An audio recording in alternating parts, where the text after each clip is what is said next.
Well, remember, so this year we produced a series of reports showing how government tainted the water supply and poisoned the people of Flint, Michigan. But long before Flint, our Marines and reservists drank toxic water at Camp Lejeune in North Carolina. One Bay Area veteran said it made him sick. But what makes him sicker, though, is that he says it's very difficult to get the help veterans like him need following one of the worst contaminations in U.S. history. We poisoned them willfully. Former Marine Corps reservist Robert Boulay trained at Camp Lejeune. I was always in shape. In the heat of the summer. This was August. I mean, you're training hard.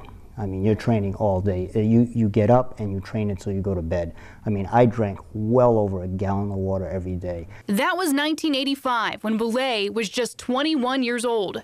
Even then, he had concerns about the water supply on base. It smelled synthetic at times. It smelled putrid at times. It smelled like a pool at times. And there was days that we didn't want to drink it, but we were put into formation, had forced water drills. Staying hydrated came at a cost, Boulay told me. So I mean, it was like, you were damned you do, you're damned you don't. Because if you didn't drink, you would be dehydrated. If you did drink, which we didn't know that was contaminated, we got more contamination.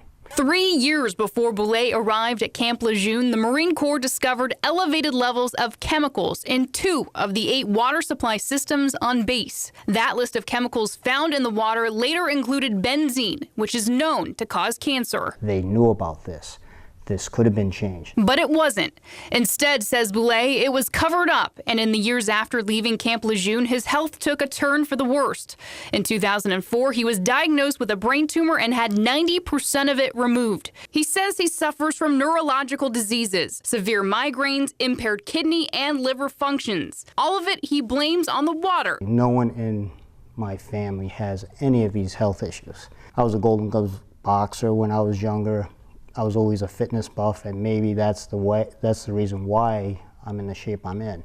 I mean, even my doctor contribute my health to being the way it is now is because I kept myself healthy. He basically said I outlived my life expectancy by 10 years. It wasn't until 2012 that Boulay discovered his suspicions about the water were real.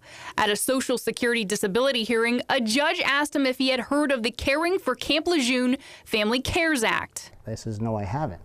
She says, well, you should have received something in the mail, you know, because they were sending notices out to everyone who was at Camp Lejeune for a survey, for a medical survey.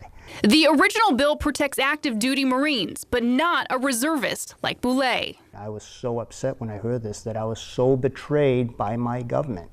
The government who I swore an oath to serve and protect the citizens of the United States did not protect me while I was training at Camp Lejeune. A new rule proposed last year would compensate National Guard members and reservists who served at Camp Lejeune for at least 30 days.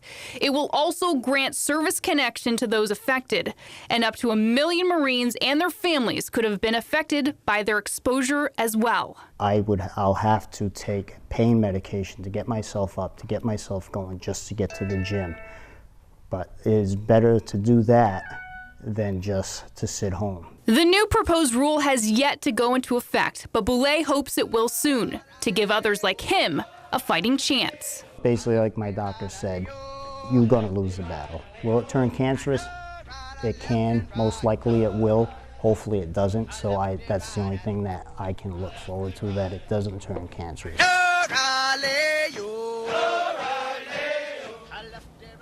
Now, in a news release from the Department of Veterans Affairs last month, Secretary Robert McDonald said, quote, "We have a responsibility to take care of those who have served our nation and have been exposed to harm as a result of that service.